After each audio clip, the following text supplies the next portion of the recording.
Governor Rick Scott is making an urgent plea to lawmakers to pass funding to fight the Zika virus. The governor this day continued that plea and push in person in Washington. News Channel 5's Chris Stewart live in Washington with who the governor met with today and whether a deal might ultimately be close. Chris.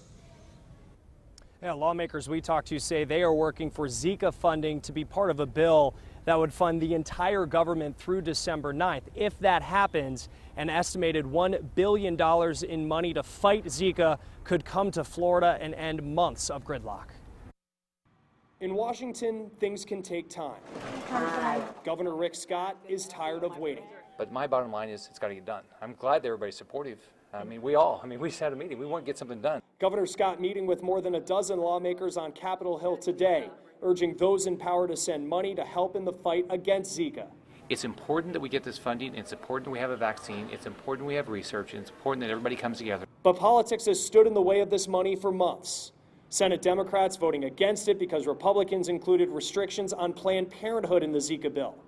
The governor calling out Florida Democratic Senator Bill Nelson for voting against a bill that included Zika funding last week. He voted against Zika funding. I don't know why he could do that. He turned on his back on pregnant women in our state. In political circles, there's talk of Scott challenging Nelson in 2 years. While Nelson has been optimistic a deal is close, he said in a statement to us that Scott's trip could jeopardize negotiations. Quote, just as we're about to reach a deal to pass a clean emergency Zika funding bill, the governor chooses to fly up here and stir things up politically. He should know better. This is a serious situation, not a time for partisan politics.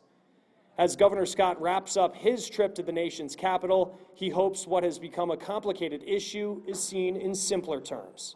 There's lots of political differences, but this is about pregnant women and their developing baby. That's all this is about.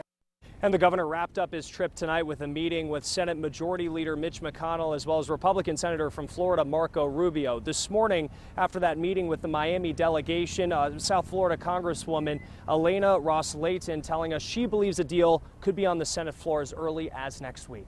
We're live in Washington, D.C. tonight. Chris Stewart, WPTV News Channel 5.